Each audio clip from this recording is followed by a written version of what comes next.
Siti Aminah mengajak Nabi Muhammad kecil pergi ke kota Madinah. Mereka disambut dengan hangat oleh penduduk di sana. Lalu Siti Aminah mengenalkan Muhammad kecil ke pamannya yang sudah menanti sejak lama. Kemudian Siti Aminah memandang makam suaminya Sayyid Abdullah dari balik jendela. Dengan perasaan sedih, ia berkata, "Wahai suamiku, aku telah membawa Muhammad kepadamu." Di sisi lain, Muhammad kecil sangat senang berada di sana dan bermain dengan anak seusianya. Namun, ia tidak sengaja melihat ibunya yang sedang duduk di samping makam.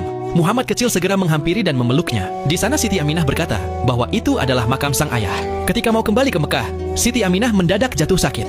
Para kerabat sempat melarangnya, namun Siti Aminah tetap memaksakan pulang ke Mekah bersama Muhammad kecil. Di sisi lain di kota Mekah, Abdul Muthalib hatinya tidak tenang karena khawatir dengan keadaan menantu dan cucunya di perjalanan. Ia meminta Abu Thalib untuk menyusul mereka. Setelah menempuh jarak yang jauh, Abu Thalib bertemu dengan rombongan. Namun Siti Aminah dan Muhammad kecil turun di sebuah desa karena kondisi Siti Aminah mulai memburuk dan harus dirawat di sana. Mendengar hal itu, Abu Thalib semakin khawatir dan segera bergegas pergi ke sana. Malam itu, Muhammad kecil menemani ibunya yang terbaring sakit. Tiba-tiba saja hujan turun. Setelah reda, di langit bintang dan bulan bersinar sangat terang. Lalu Siti Aminah mengajak Muhammad kecil untuk keluar. Di sana ia berkata kepada Muhammad kecil, "Wahai Muhammad, sesungguhnya ibu tidak meninggalkan apapun, hanya meninggalkan putra yang suci dan penuh berkah." Siti Aminah pun wafat sebelum fajar. Abu Thalib yang baru tiba langsung disambut kabar duka. Di sana Muhammad kecil sudah tak sadarkan diri setelah kehilangan ibunya. Kemudian, Siti Aminah dimakamkan di desa Abwa, yang letaknya antara Mekah dan Madinah. Setelah itu, Abu Thalib segera membawa pulang Muhammad kecil ke Mekah. Namun beliau belum juga tersadar, ditambah lagi badannya kini semakin panas. Untuk sedikit meredakan panasnya, Abu Thalib merendamkan tubuh Muhammad kecil di sebuah kolam.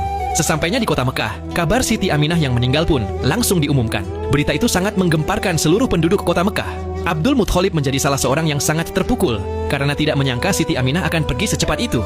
Kesedihannya semakin bertambah ketika melihat Abu Thalib menggendong cucunya yang masih tak sadarkan diri. Malam harinya, Abdul Muthalib membawa masuk Muhammad kecil ke dalam Ka'bah, lalu dibaringkan. Abdul Muthalib merasa kasihan kepada sang cucu karena cobaan hidupnya begitu berat. Sejak lahir Nabi Muhammad sudah menjadi yatim dan kini baru menginjak usia 6 tahun, beliau harus kehilangan ibunda tercintanya. Keesokan harinya, Muhammad kecil tersadar di pangkuan sang kakek dan melihat cahaya yang menenangkan hatinya. Allahumma sholli ala Sayyidina Muhammad. Siti Aminah mengajak Nabi Muhammad kecil pergi ke kota Madinah. Mereka disambut dengan hangat oleh penduduk di sana. Lalu Siti Aminah mengenalkan Muhammad kecil ke pamannya yang sudah menanti sejak lama. Kemudian Siti Aminah memandang makam suaminya Sayyid Abdullah dari balik jendela. Dengan perasaan sedih, ia berkata, "Wahai suamiku, aku telah membawa Muhammad kepadamu." Di sisi lain, Muhammad kecil sangat senang berada di sana dan bermain dengan anak seusianya. Namun, ia tidak sengaja melihat ibunya yang sedang duduk di samping makam. Muhammad kecil segera menghampiri dan memeluknya. Di sana Siti Aminah berkata bahwa itu adalah makam sang ayah. Ketika mau kembali ke Mekah, Siti Aminah mendadak jatuh sakit. Para